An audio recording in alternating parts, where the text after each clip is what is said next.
Good afternoon, everybody. Regards from Milan. I am Marco Buoni, and I pass to my colleague Silvia for the introduction. Thank you so much. Hello, everybody. Good morning or good afternoon, depending where you are right now. We are now live with our webinar. So first of all, welcome. My name is Silvia. As my director said before, it is my pleasure now to give a short introduction while we wait for more people to connect. I see that we have already a great number of people connected. This makes me very happy. So what we are going to talk about today is monitoring and managing HVACR systems. That's the title of our webinar. Let me give you an introduction on the instructions of our webinar, how it's going to work. We'll have two speeches. Each speech will last about 20 minutes. At the end of each speech, there's going to be a short Q&A session. And so for this reason, you find on the right part of the platform, the section dedicated to the questions. So please ask your questions anytime. We will read them to the speakers at the end of their speech, and this is very, very important for you. It will also be the basis for the final debate. So at the end of the two presentations, this is going to happen. You will receive the material of the presentations afterwards. And also you can get in touch with the speakers because they're going to leave their contact details. So if we may pass to the next slide, we also have a very important message to convey. As you can see, yesterday was the World Ozone Day. So this is one more important reason why we're here today, because yesterday we were busy in these celebrations. As you well all know, it was proclaimed, this day was proclaimed back in 1994 by a UN General Assembly as the International Day to protect and preserve the ozone layer. The ozone layer protects us, and it is our duty to protect it. So our sector has a lot to do with this. A lot of our efforts go into this direction. And so this is also one reason why we are here, to share knowledge on this important topic. But now, I don't want to steal your time. So this you can see on the screen, the names of our speakers, which is my big pleasure to introduce. You can see Dr. Heinz Jürgensen, Director, Application Engineering and Product Performance from Bitzer, who is going to talk to us about handling A2L refrigerants in maintenance, repair, and retrofit. After his presentation, Kyle Masden, Technical Sales Engineer from Fieldpiece Instruments, will present us the importance of vacuum. So now it is my big pleasure to hand the word to Marco Buoni, who is the President of the European Association of Refrigeration and Air Conditioning, but furthermore is the Technical Director of Centro Studi Galileo. So thank you all for your attention, and please enjoy the webinar. We have also Alberto, who is our technical department, always in the background. So thank you, Heinz. Nice to see you, Heinz. Hello. Good afternoon. Good afternoon. Hello, Kyle. And good afternoon. So I will give a small introduction about the topics we are going to say today. I will put your camera off, so I will have 5 minutes of presentation while everybody is going to join our webinar. So give me these 5 minutes for a small presentation. So thank you again for being here. I'm the president of AREA, Secretary General of ATF, and as said, director of Centro Studi Galileo. AREA, which is the most the important role that I have, is a European Association of Refrigeration and Conditioning Association. I thank some of our members that are hearing us, for example, from Spain, I can see. Hello. So AREA is 26 association, 22 countries. And we work at the European level because we have a lot to do at the European level for the gas review, for energy efficiency, for many other aspects. And I want to tell you today some new aspects that are going to be very important in the next 2 years. We're going to see the F-gas review. What means? It means that the European Commission give a consortium, nominated a consortium to evaluate the F-gas regulation. Ricardo Research Institute and small independent contractor started an evaluation, and we as AREA and other 74 stakeholders gave their consideration. So they gave a consideration, input about the evaluation. And we said that the F-gas review can be improved. We want to have the F-gas regulation improved. We want to include some aspects that I'm going to say you now. But now we are in a moment very crucial. We are finished the first roadmap, the feedback period, and we are going to start the public consultation.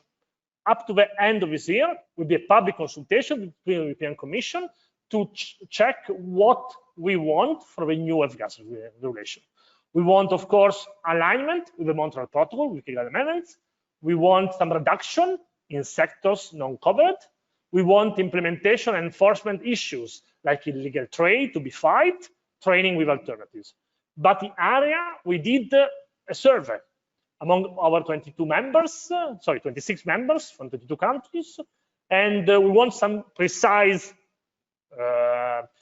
changes. We want training, we want certification and competence on alternative refrigerants, A2L, flammables, CO2, ammonia, to avoid the risk that can be using flammable refrigerants, for example.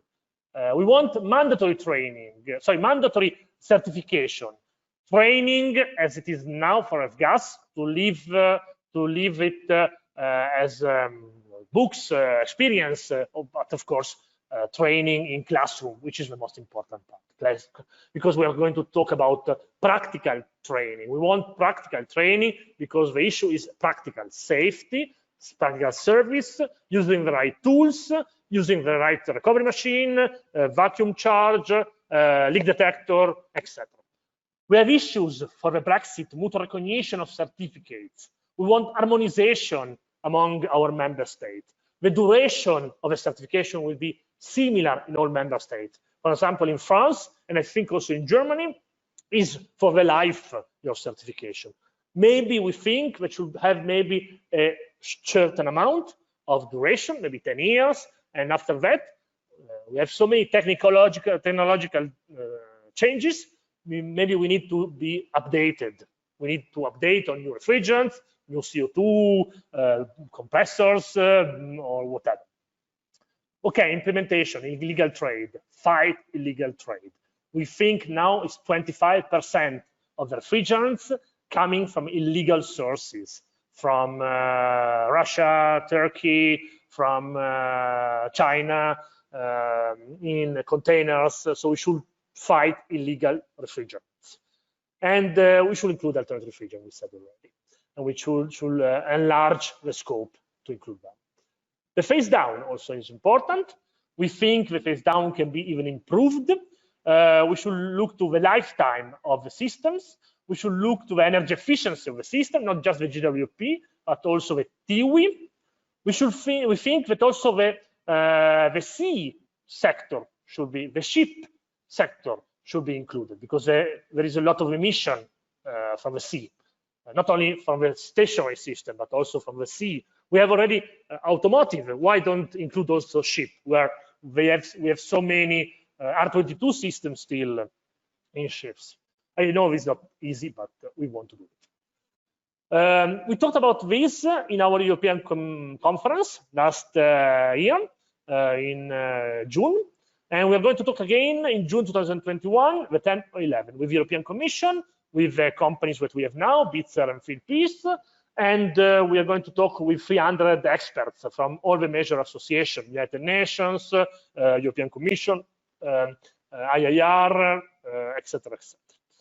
We'll be there.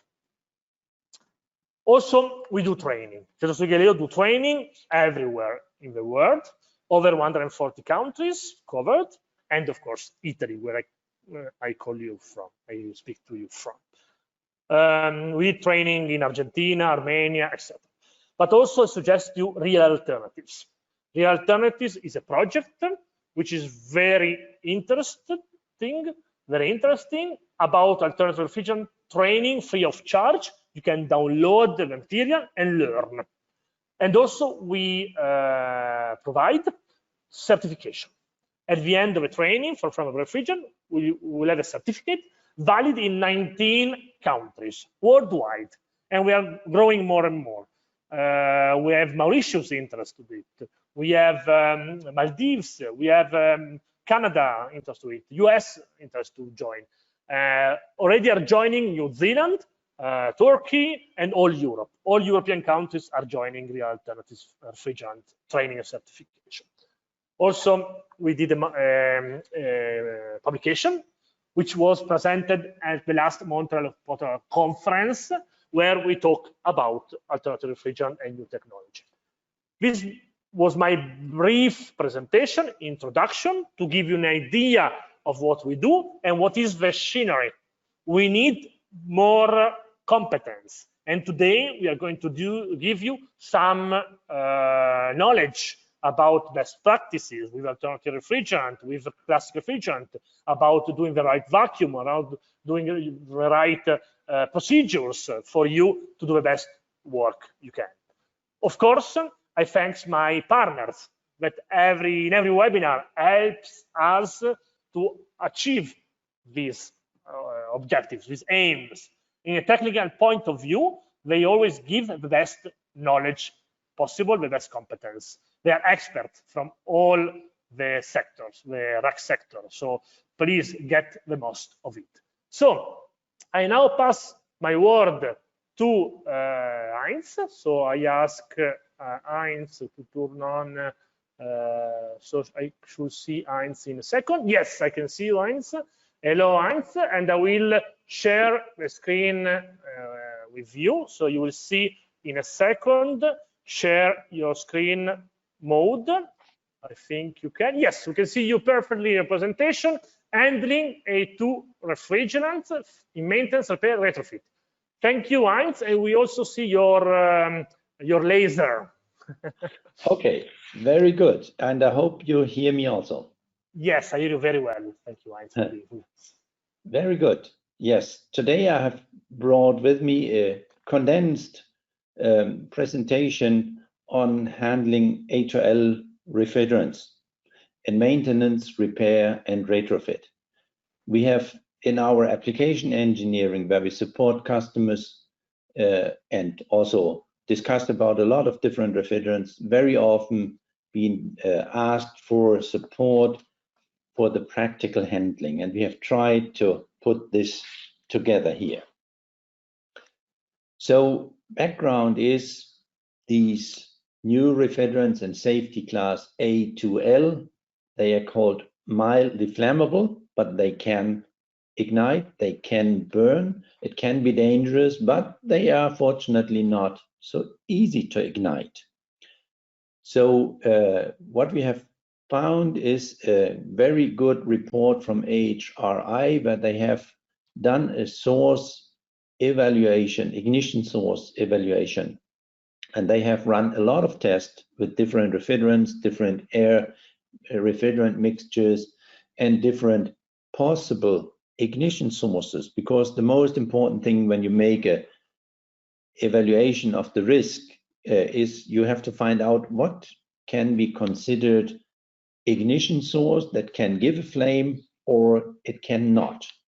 And fortunately, this report helps us a lot here, because it has shown that many things cannot ignite the A2L refrigerants. All those we know today cannot be ignited by mechanical sparks, like when you drop your tool to a stone floor. With propane, it would ignite immediately, but with A2L refrigerants, no chance. So you could leave your standard tools.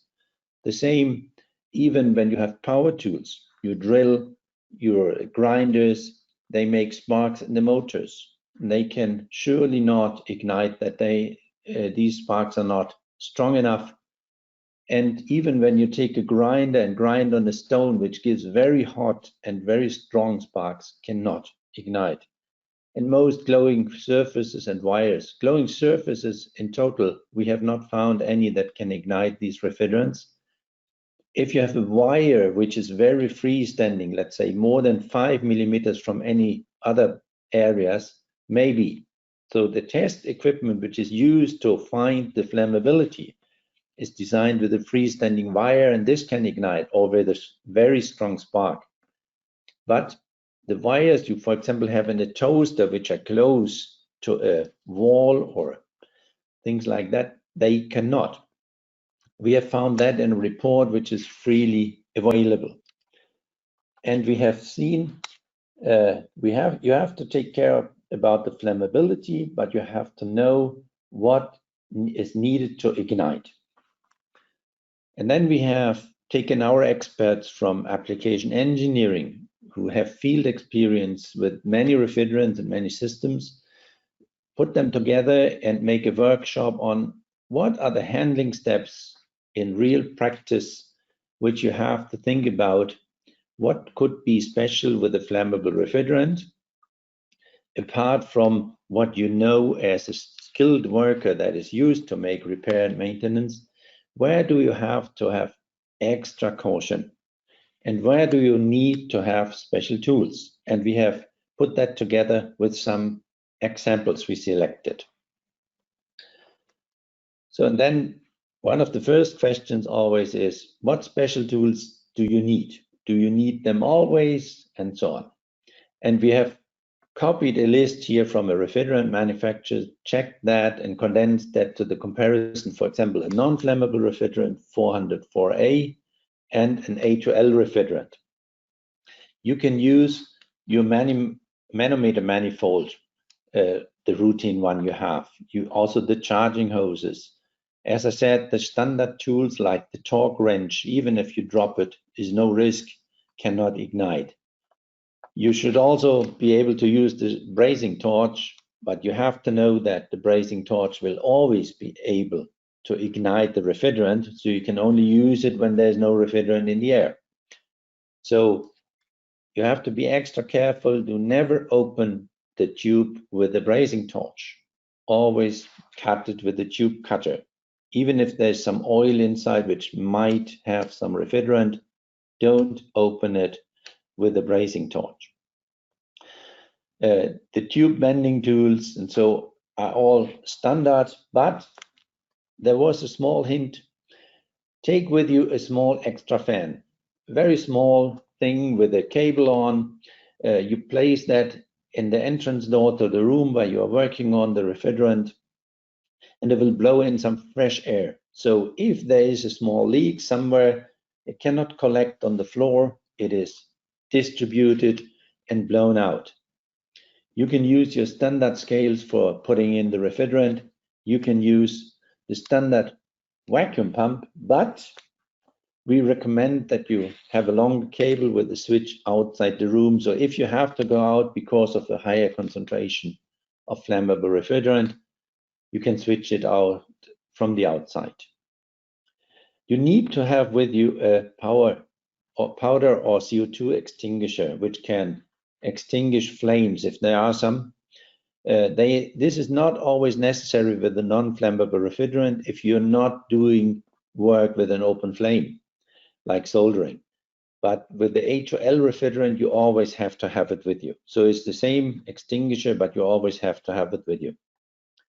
We recommend that you take a mobile gas detector with you, which is certified, means which is qualified by the manufacturer for this gas you're working with, for A2L refrigerants. So it can detect them and can warn you. So if there's no gas warning system in the room, you can have this one on you, and it alarms you so you can leave the room. You need to have an electronic leak detector, which is qualified, certified by the manufacturer for the refrigerant you're looking for. That's clear, it has to detect the leak. And then there's a small thing, if you're handling a flammable refrigerant, also A2L, your bottle will have to have a left-hand thread where you place the connector on. That's a standard saying that, so you can't come around that. You should not charge the A2L refrigerant in your standard cylinders with the right-hand thread. And you need to have a refrigerant recovery machine which is qualified for the A2L refrigerant. The recommended mobile gas detector, this one is like the sample of what we have in our lab, which usually is used for methane or propane, things like that. The sensor can detect everything that's flammable, has to be adjusted and calibrated to the refrigerant you're using, or components of the refrigerant you're using. So there are examples of tools. A small fan can be anyone. There are different manufacturers of mobile gas detectors, gas warning systems, of different manufacturers of leak detectors. Tube cutters are the standard ones, you know, or tube piercing tools, so you don't open with a flame. A standard powder or CO2 extinguisher, a special bottle with a left-hand thread. You could also take stickers with warning signs with you for some cases, if it's not already on the system, or if you take a compressor out and put that on for returning it to the remanufacturing. And we recommend you take some warning signs with you, which I will come back to what they will be used for. So what we have done with the workshop results is we have developed a technical information. We call it an online document, which is accessible to everybody, called Refrigerants of Safety Class A to L, Guidelines and Practical Handling for Maintenance, Repair and Retrofit. We target skilled refrigeration personnel, so we don't write every single work step, only that extra for A to L. We give a short intro to flammability and to on-site risk assessment for the work you're doing. And then we go through 4 examples of handling and what to do on-site when you open the system. Because when you open, there might be a risk for flammable refrigerant coming out, so you have to take extra care about that. And I will go through some of the steps of one of the examples here. And that is one of the more complex one, assuming you have to exchange a compressor in a zone where you might have explosive atmosphere and there might be a leak on the compressor. So I talk about semi-hermetic compressor here, operated with A2L refrigerant. So there is refrigerant in the compressor and in the oil of the compressor. For example, R454C, that's a candidate for replacing 404A. The compressor is located in a machine room. The room has some ventilation, but there is a leakage, so possibly on the compressor. So there is flammable refrigerant in the room air. That's a description I've made to show you when you want to make a risk assessment, you have to look at what are you doing, what is the surrounding, what's the working steps, so that you can make an estimation, can I work safely or can I not? And what do I have to do to work safely? We have selected some tools, or let's say maybe preconditions you take with you. We recommend the mobile A2L gas detector. You have to have a leak detector that can find a leak of the A2L refrigerant. You need to have the fire extinguisher because you're going to a plant where there is flammable refrigerant coming out. You need to have a compatible recovery equipment. And then we recommend that you have the pump supplied from outside the room with an external switch and an extra fan for distributing leakage. So, but you don't need to have any anti-sparking tool. If somebody wants to sell that to you for A2L, I think you should tell him that he should try to show that a spark from a tool can ignite A2L. But the first thing is what we have to target for. Now we have a room, we might have to enter it, and there is flammable refrigerant in the air because of a leakage. So the first goal is to get rid of this explosive atmosphere or the zone where it could appear. And if you have got that, then you can work as if there would not be flammable refrigerant in the air, because there is no longer. And when you go starting the work, there are some preconditions which are necessary. So the first thing you need is you need an educated worker. He has to know what he's doing. Whatever you're doing, in craftsmanship work, if you're doing that with a non-educated worker, there is a risk. And in this case, we have an extra risk from flammability, so we can't have that. You have to look up the risk assessment. Let's say, according to the law, there should be a risk assessment for the operation and maintenance of systems. And at least there should be some information from the operator of the system to where and how much refrigerant, which refrigerant, and so on there is in the system, so you can prepare and make your evaluation of the safety of the work. You have your extinguisher, and you're putting warning signs up, these orange ones, where you are releasing the refrigerant. Whatever you pump out of the room with the ventilation or the vacuum pump, it ends out somewhere in the atmosphere outside, and it's a good idea, no, it's a must, to put up warning signs for those people who might pass there so they don't have an open fire or smoking there. So don't blow it out to the smoker's corner. Then you are powering off the compressor or the system, more or less all systems in the machinery room that draw higher power, because high power switching parts might be able to ignite H2L refrigerant. If there's a gas warning system installed, you leave that on. And also the light is on a power level that cannot ignite, so you leave that on. You put your extra fan, you check that the outlet of the ventilation is safe also. If not, you have to put warning signs up there also.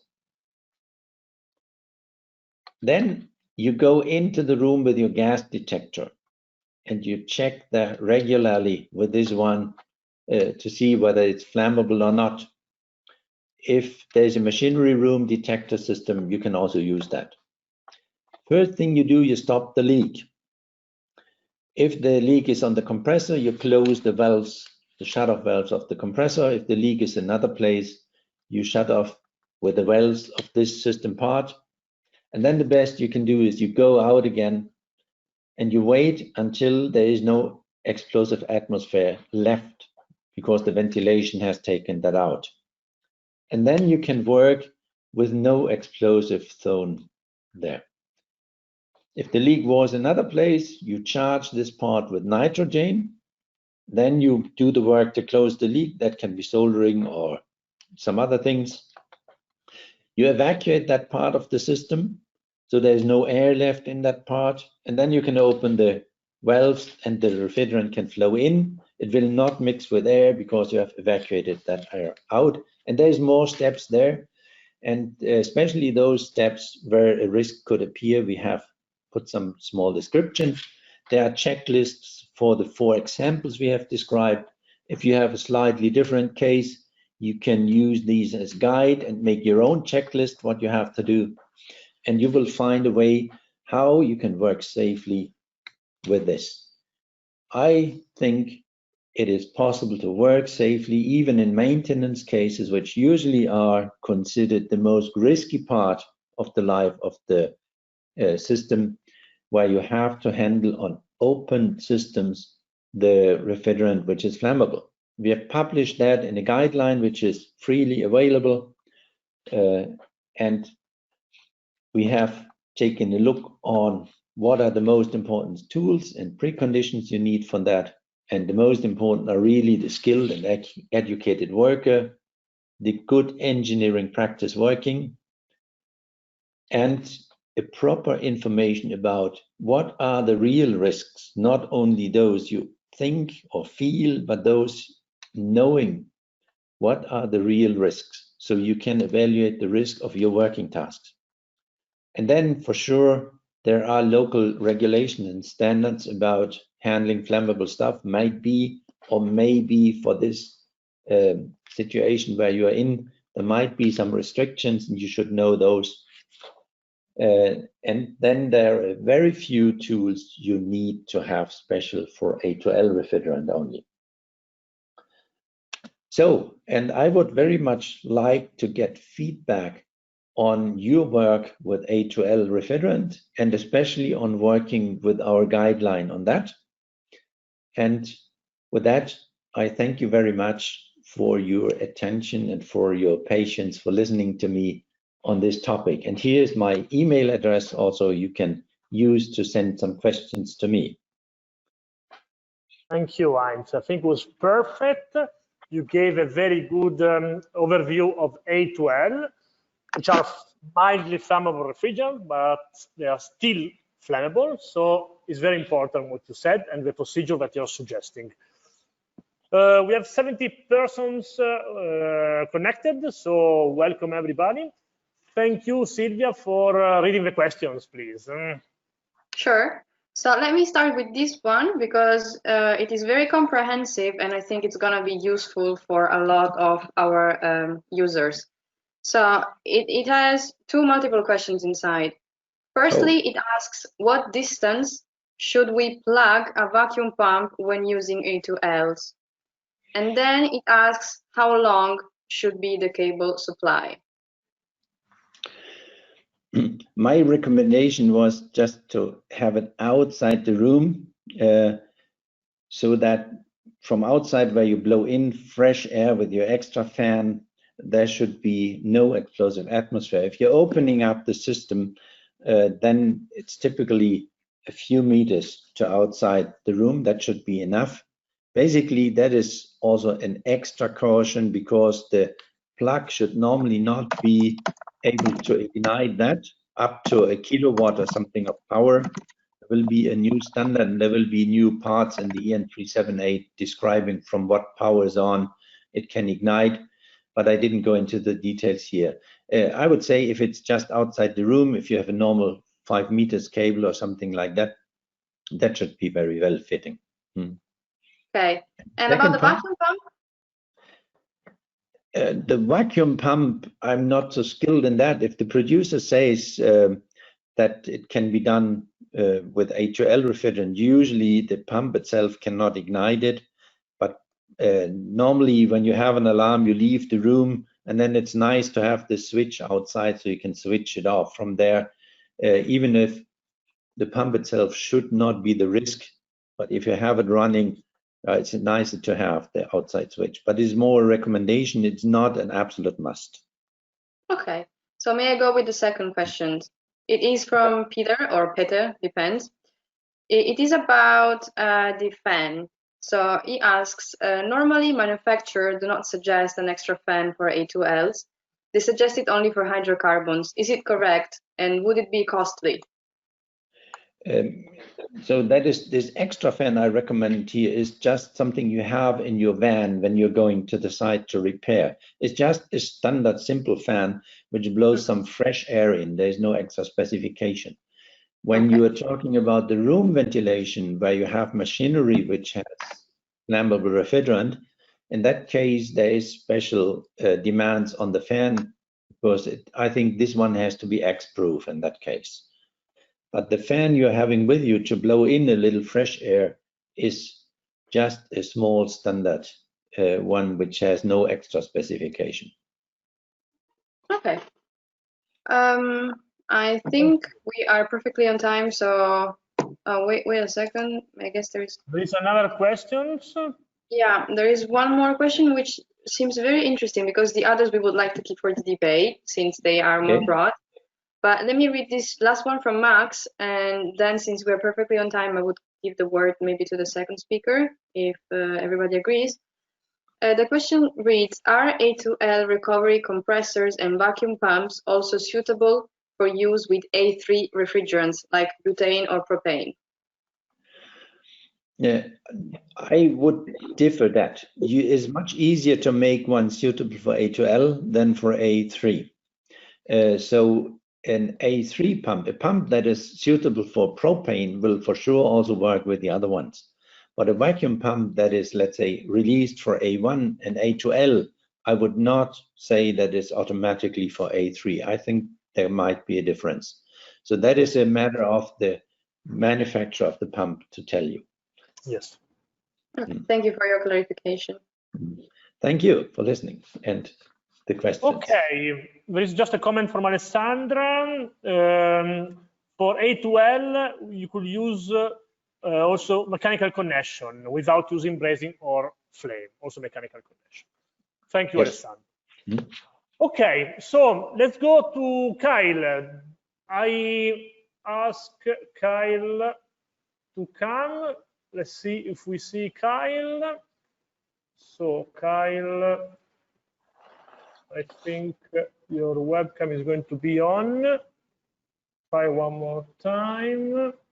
Yes, you're coming. There we go. Hello, Kyle. How are you doing? Hello. I'm very good. How are you? Very good. So Heinz, if you are so kind to wait for the debate. Okay, Heinz? Okay, so I pass to Kyle. You should see a share screen. So thank you, Kyle. Thank you, Fieldpiece, for being with us, for helping us for the practical training, because we're using a lot of tools from Fieldpiece in our practical training. And I know that many partners of Real Alternatives use, in Spain, for example, use Fieldpiece vacuum pump leak detectors for doing training. So Kyle is going to speak about the importance of vacuum, how to do training. Thank you, Kyle. Thank you very much. So today I would like to discuss why pulling a vacuum or system evacuation is so important, and also why it is so important that it is carried out correctly, properly, and effectively as well. Now that can either be on a new install or on an existing system, where perhaps the integrity of the pipework has been broken during a service visit or something similar. So as you can see here, the main problems that arise from an evacuation not being done correctly or effectively or efficiently is always going to lead to premature equipment failure. So some of these failures I'm going to outline now. We have the refrigeration diagram over on the right-hand side of the screen, which I'm sure a lot of you today will already be familiar with. We'll talk about how refrigerants transfer their heat when they change phases, predominantly how they absorb heat in the evaporator and release that heat within the condenser. Now, non-condensable gases are going to be the first thing we're going to speak about. So when you have non-condensable gases in a system, what happens is that they simply take up space. This then limits the refrigerant's ability to condense within the condenser, and this reduces the efficiency of the system and forces the HVAC or refrigeration compressor to work harder. This then results in premature equipment failure, which we just spoke about, and often a big sign of having these non-condensable gases in a system is an abnormally high pressure on the high side of the system, or a high head pressure, as it is also sometimes referred to. So the next thing I would like to discuss is moisture in a system. Any moisture or water in a refrigeration or air conditioning system is just simply bad news, something we really do not want in the industry. The water, once it's inside the system, it can then mix with the lubricating oil within the compressor, which in turn forms an acid sludge-like substance. This then corrodes components, and the acid can also dissolve the insulation surrounding any motor windings, and that can also cause the compressor to fail.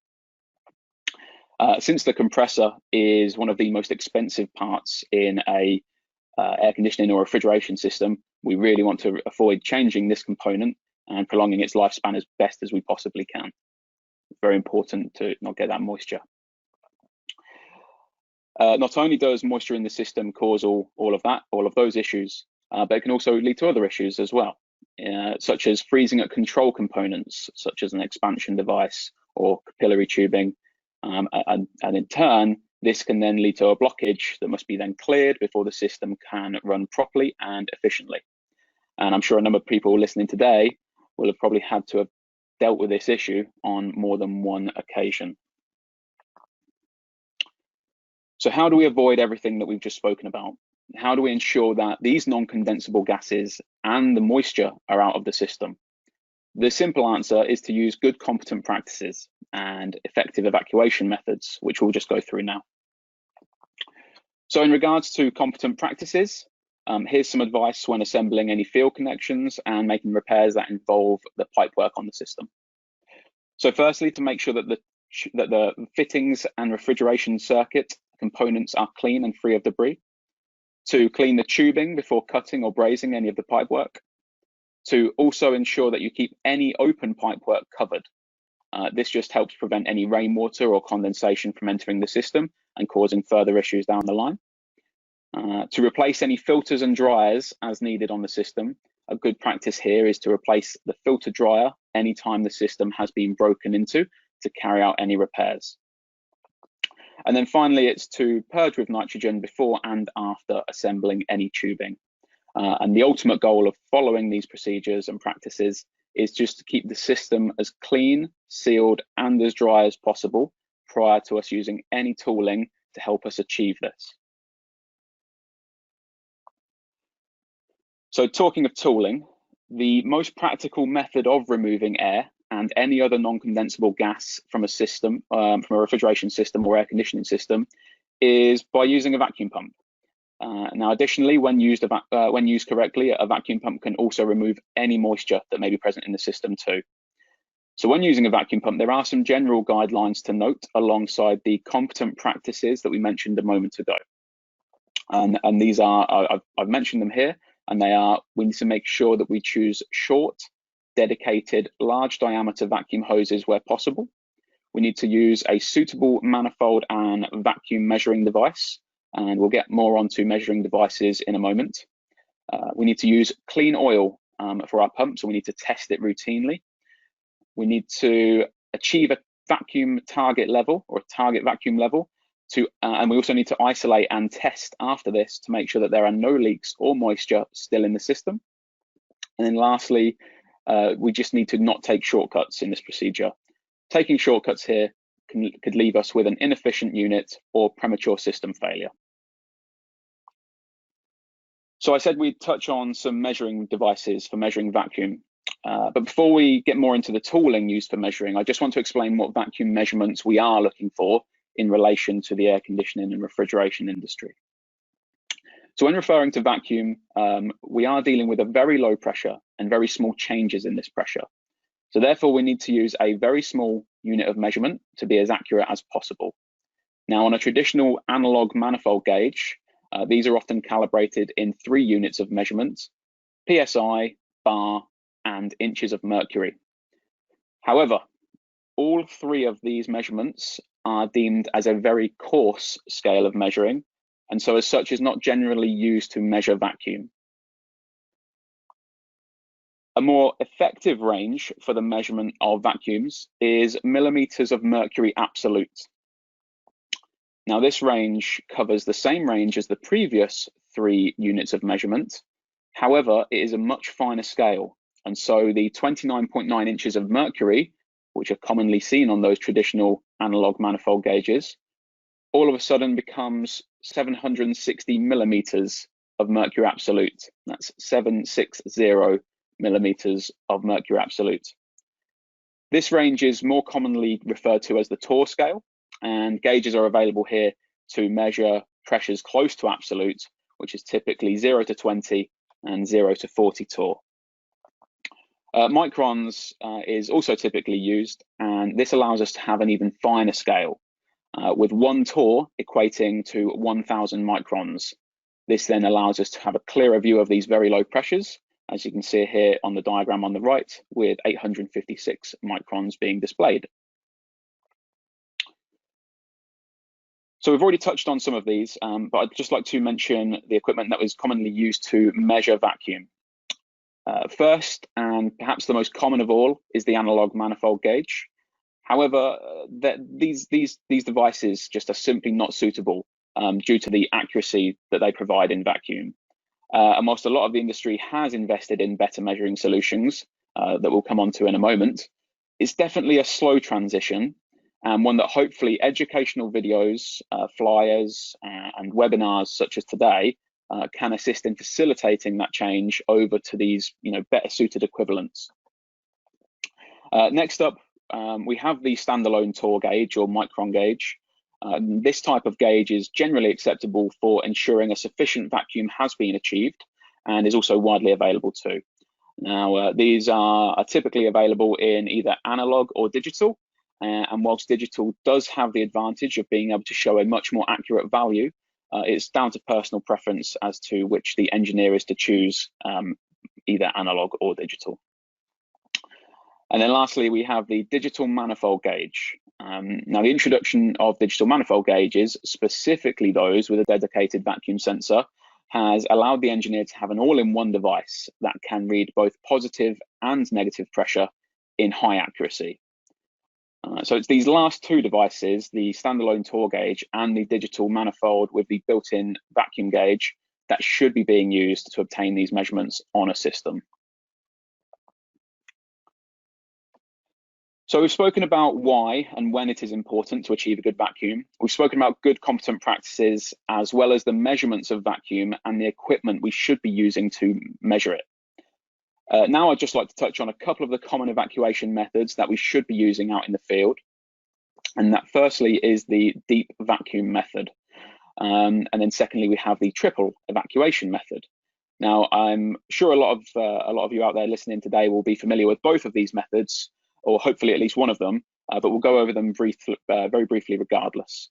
So firstly, the deep vacuum method is ultimately the best method we can use, but it can be very time consuming, typically 24 hours. The degree of vacuum here, however, on this method is usually specified by the system manufacturer. So in this instance, it's very simple to know when the degree of vacuum has been achieved and which degree of vacuum you're looking to achieve. Secondly, the triple evacuation method. This method can be achieved much quicker, typically 2 to 3 hours on a small to medium-sized system, but it's much more complex and it's not quite as effective and efficient as the deep vacuum method. So here I've outlined a step-by-step guide on how to achieve the triple evacuation method. And you'll also notice I've included a chart on the right, which outlines the target vacuum for each stage of the triple evacuation. Now, you'll also notice on that chart that the left-hand column has temperatures in Celsius. And the reason for that is that temperatures are very important to achieving a good vacuum. And the reason for that is moisture. So water in its liquid state is the most difficult to remove from a system. And as we touched on earlier, it can also cause the most issues as well. So it's very important to ensure that we try and get all of this moisture out of the system as best as we can. Now, in order to do so, with a vacuum pump, we must pull a vacuum to such a pressure that the ambient temperature around the refrigeration system will cause any of that water within the refrigeration or air conditioning system to boil.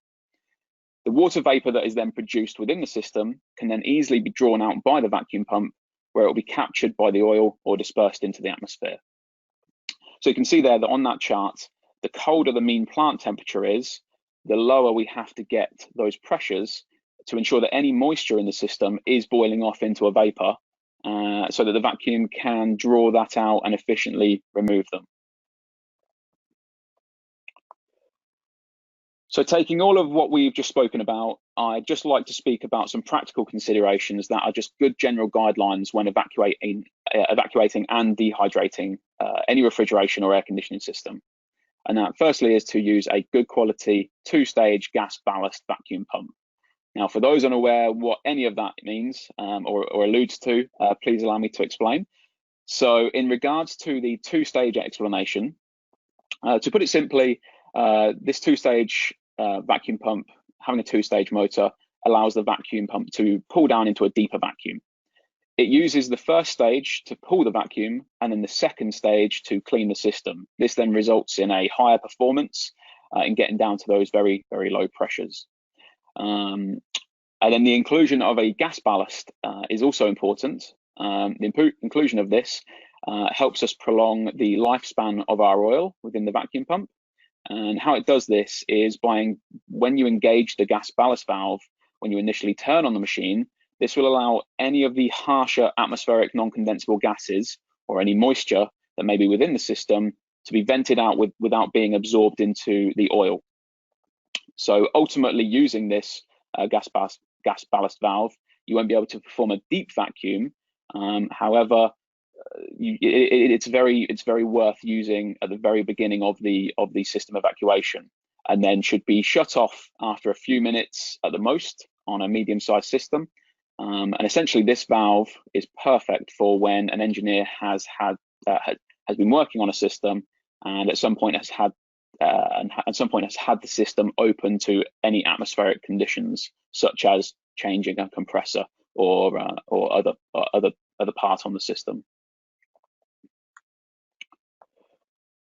Next up is to ensure that we are using equipment that is suitable for the refrigerant type being used within the system. And this has become increasingly more important with the inclusion of A2L refrigerants, such as R32, which is being used more and more in modern day air conditioning systems, as Heinz has just alluded to before me. So whilst it's been stated multiple times before, I'm sure, the introduction of A2L refrigerants has actually caused some controversy over tooling and what can and can't be used. For instance, on a vacuum pump, it has been argued that in theory, the system should be free of any refrigerant, and therefore any vacuum pump, whether it's rated for A2L or not, should be suitable. However, the argument against this is that some situations can happen.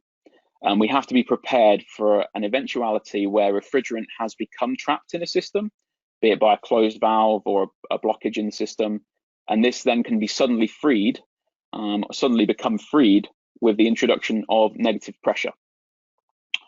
So this is why it's very important that we use the correct tooling rated for the refrigerant type that is being used.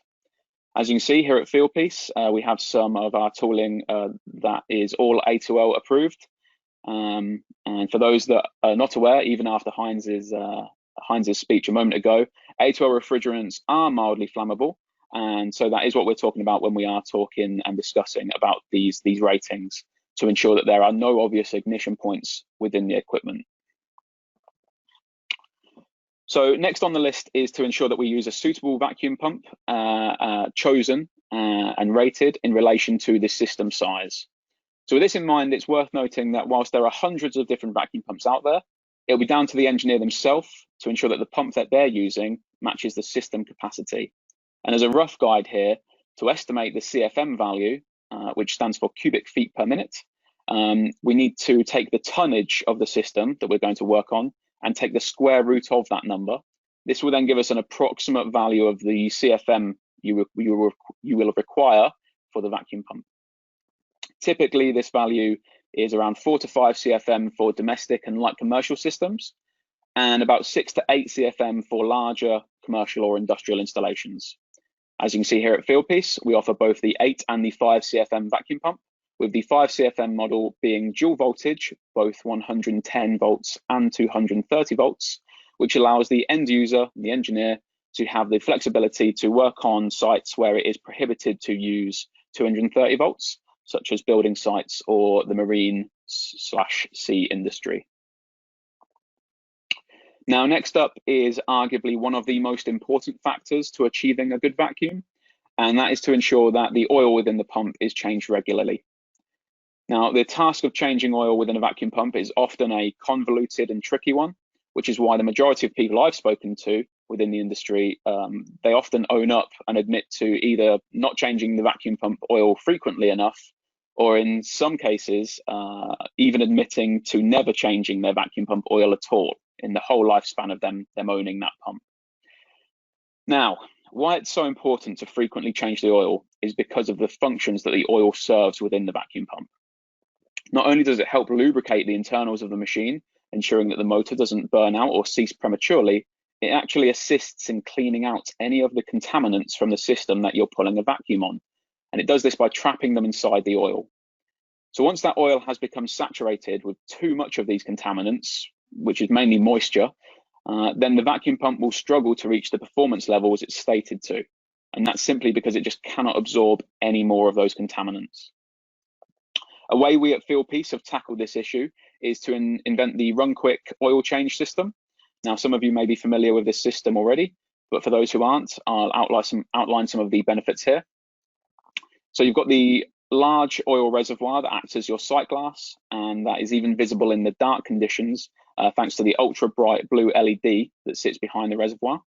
Then you've got the ball valve and bottle storage that allows for easy draining of the old oil, and then a large wide mouth fill port for easy refilling.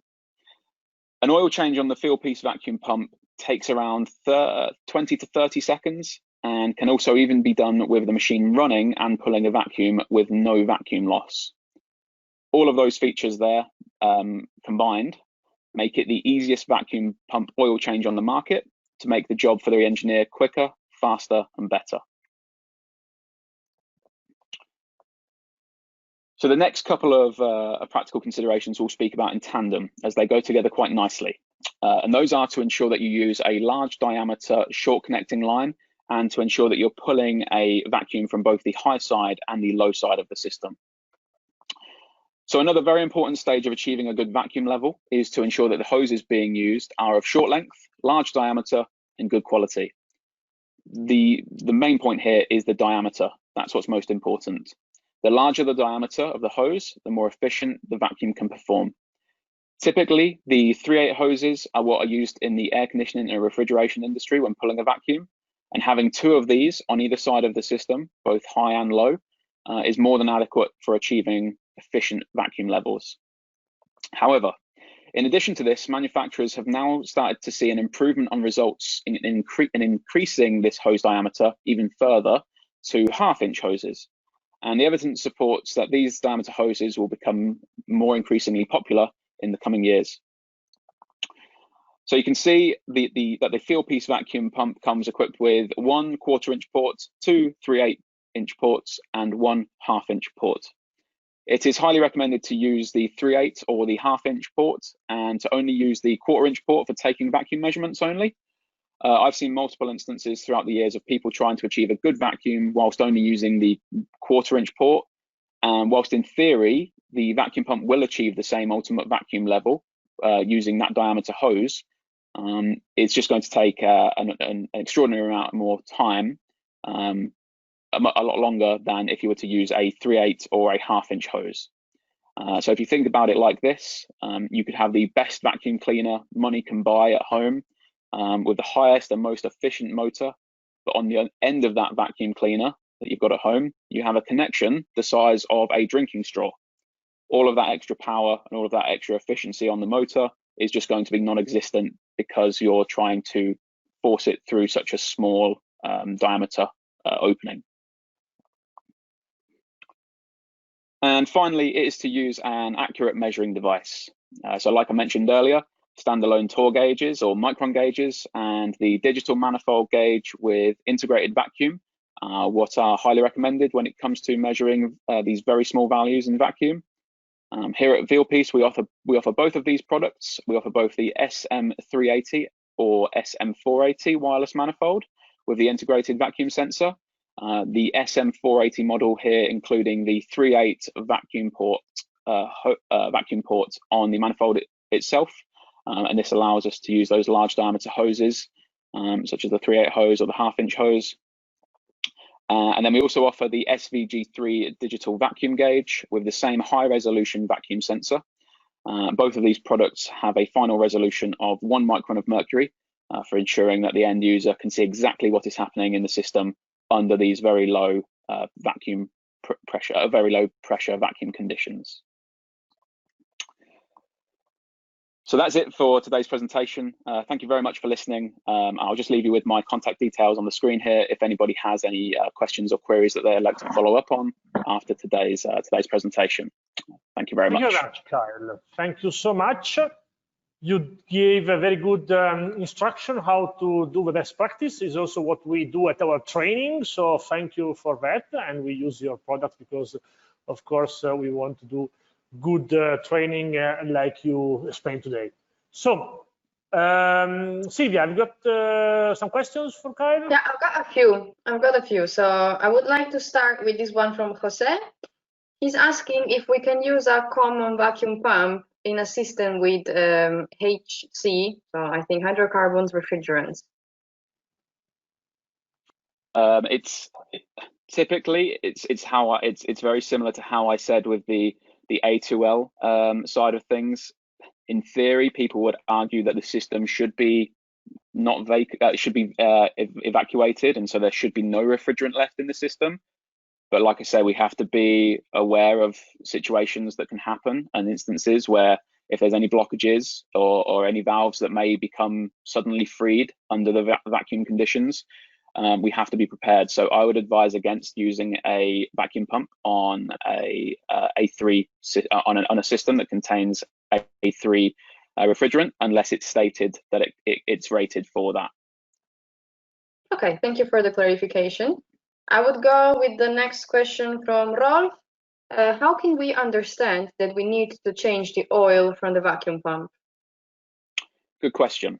So often you'll see, like with our vacuum pump, we have a very open and very clear sight glass where you can see the oil condition at all times. Often a big sign of moisture within the oil is it goes like a milky white substance, like it becomes more gelatinous, and that's just that moisture mixing with the oil, and it creates like a white milky looking substance. And at that point, that is when it's vital that you change the vacuum pump oil so that you don't lose any efficiency of the pump. Okay, that is a good explanation. We also have an interesting question from Dave. He's asking, how long should we wait to be sure we have an efficient vacuum if we are not able to achieve the right vacuum we were expecting? I would suggest that if you cannot achieve the right vacuum that you're expecting, then you have a potential issue. There may be an issue with the system. Maybe there is a leak, and that's why these vacuum rise tests. Once you've achieved a certain level of vacuum, do a vacuum rise test to make sure that the vacuum doesn't rise exponentially, just to ensure that there's no leaks on the system. Failing that, and if the system is tight, then I would also advise that maybe the vacuum pump's size, so the CFM size of the vacuum pump, is not suitable for the system size. Okay, so I would maybe leave the next question from Juliet for the debate, because it sounds very interesting for both speakers, if you agree. Yes. Shall we call Dr. Jurgensen back? Yes, I think we are ready for the debate. We are at 5 o'clock, size. So we did a very good job. I thank our 73 attendees that are present. And I would like to have a debate with you because we have important questions now, which are common for you. I think the most important one is from Richard, who's asking about efficiency. He's asking, so I would like to ask to both of you, he's asking, in commercial refrigeration, condenser coil, the cleaning can be important for energy saving and emission reduction. I know it's not exactly what we were talking today, but again, it's a best practice, I believe, condenser coil cleaning. Do you have any suggestion how important is condenser coil cleaning for energy efficiency and for reduction of emissions? Who want to start? Me? Heinz, please. Yes, in fact, we have had questions like that also in the last time, and we have just started making a small, let's say, demonstration video how to clean the condensers in our condensing units, because it is in fact an issue. A dirty condenser raises condensing temperature, and so the compressor needs more power to do the same job. So it's not refrigerant emissions then, but it's, let's say, CO2 emissions because of the power consumption until worse efficiency is quite important, in fact. Yes. Kai, do you want to add something? Yep, I would just like to echo Heinz's opinion on that. Obviously, in terms of energy consumption, absolutely, it will consume more energy. The compressor will try and work harder, and you'll also reduce the efficiency of the refrigeration or air conditioning system as well. It won't be able to achieve the temperature set points that you're looking for. So yeah, definitely a bad thing on both accounts. Yeah, I can add that our member from Ireland did an important test, and is saying that every degree you lose because your coil is dirty, so you condense at a higher temperature of 1 degree, you lose 7% of energy efficiency. This is what our Irish member of area is telling us. Just to give some example, 7% of energy efficiency or energy consumption higher for every 1 degree. So I have another questions for our debate, which is an important question again. Do you believe it is possible to work safely and quick with all the refrigerants that we have now using the right tools? I think this is a common, this is an important question, but of course it's not easy to answer to this question. It's talking about safety using the right tools. So I want to start. Kyle, maybe first this time? Yeah, I will start. So I believe that it is. I just believe that we need to have these educational systems in place that can educate the end users in terms of how to use the equipment safely. If we are using them safely on high-risk refrigerants such as A3 refrigerants or A2L refrigerants, we need to ensure that webinars such as today or any other educational systems out there are educating these people correctly in terms of what equipment to choose and when to use it and how to use it in order to make sure that we do keep people safe, not only the engineers using it, but the people who are working in these buildings where these refrigerants and explode, A3 refrigerants or A2L refrigerants are being commonly used as well. Yeah, very good. Heinz?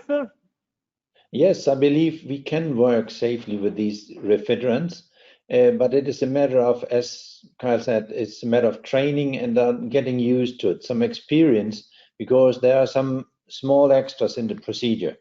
So some points where you have to take a little extra care.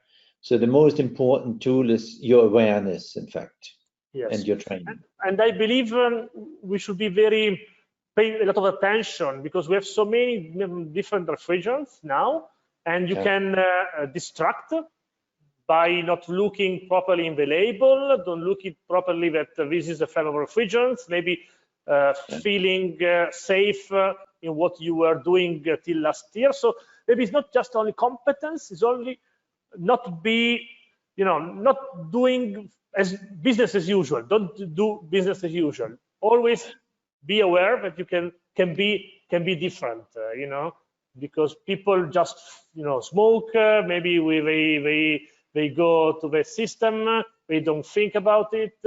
They are distracted. Yeah, distracted can be. So it's important to be always very pay a lot of attention.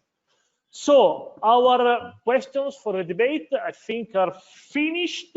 I don't know if there are other questions from the public. The last question was from Alex. The question I asked you was from Alex.